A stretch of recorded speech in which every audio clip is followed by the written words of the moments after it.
Hey everyone, today I wanted to share the blooms of my Hoya Polyneura, as well as share how I have been caring for it for a little bit over a year. I wanted to wait until it was sunnier to film this for better lighting, but given the California fires, I don't think that's going to happen anytime soon, so I wanted to catch these blooms at their prime. Yesterday, the sky was completely orange because of the smoke. So we're gonna work with what we have right now. This is the first time it bloomed for me after having it for a year and a little over 2 months.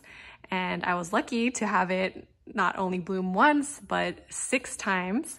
As for the scent, I didn't really get much of a scent from it. I think it kind of smells like just generic flower smell, like a faint bouquet. There was one point where I smelled it and it kind of smelled a little musky, like fresh cut grass.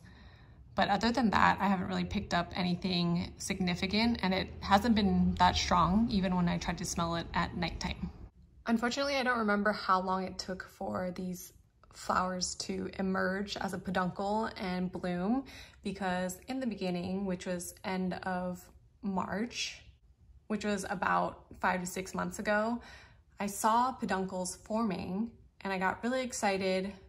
But then they didn't really move that much, or they would start to dry out, maybe because I didn't water it enough.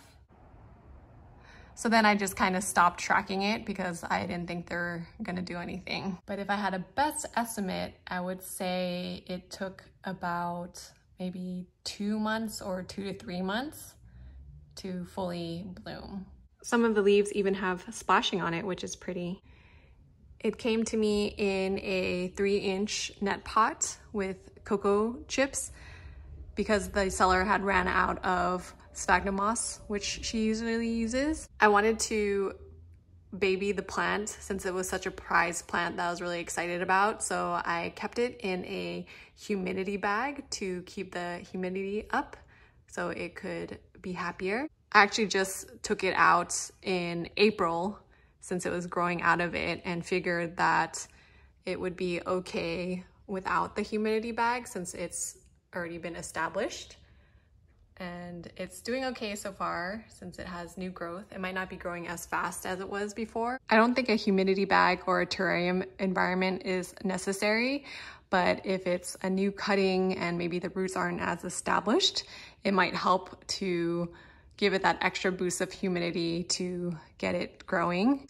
I think my humidity is around low 60s and maybe even high 60s to low 70s if I turn my little oil diffuser humidifier on, which is an oil diffuser without the oils that I turn on every day. I've heard that it originates from the Himalayas, so I've also heard that it prefers or doesn't mind cooler temperatures, which is perfect for San Francisco weather.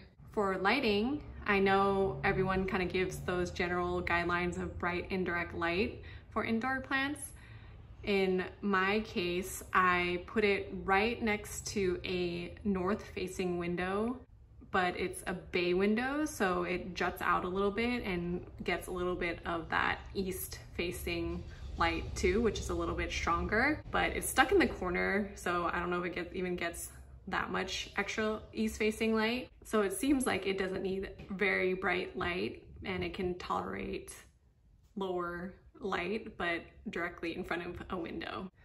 Right now, it's in a 7-inch terracotta pot, and this is the kind that I think is specifically for orchids, which has the holes in it. And I figured since it originally came in a net pot and it's in sphagnum moss, then that would help with even more aeration so that the moisture in the pot doesn't build up and get root rot. When I repotted it from the other 5-inch terracotta pot, it was completely root bound, but there wasn't much problems with taking the roots out of the terracotta, since I know people get concerned that it might damage the roots too much since the roots stick to the terracotta pot versus like a plastic pot, for example, but I didn't have any problems with that. I decided to use sphagnum moss for the medium because the seller said that that's what she had success with. And so after the plant grew out of the 3-inch net pot with cocoa chips because she ran out of sphagnum again. I repotted it into a terracotta pot with sphagnum. So when I repot it, I soak the sphagnum moss in water and then I squeeze out almost all of the water and I put it in the pot, slightly packing it in, but not too much because I think the roots appreciate the air. So not too compact because then it might keep too much water against the roots. For watering, I don't think I'm as good as I should be given the dried up peduncles that are among the lower parts of the plant.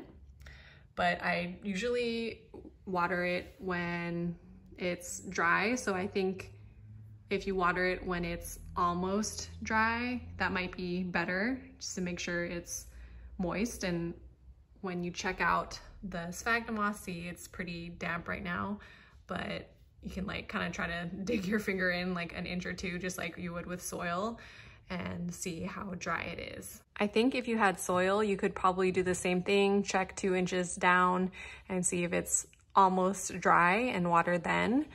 But I don't have experience with that. So if anyone is growing their Polyneura in soil, let me know in the comments what's working for you. For fertilizer, I got instructions from the seller to fertilize weekly.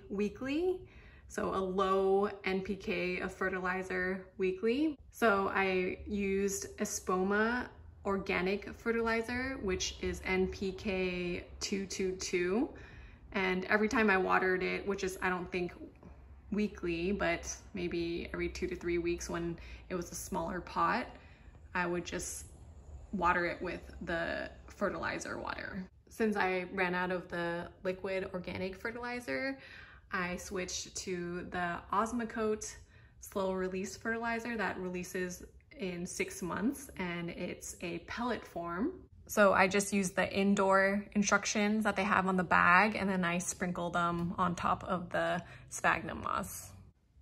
I decided to trellis this plant up versus having it be a trailing plant because I didn't have any space for it to hang from. These are just orchid trellises, so I have 2 together, which works for this bigger pot, and then these random sticks here for other branches, but maybe I'll add another one too if there are more branches that come out.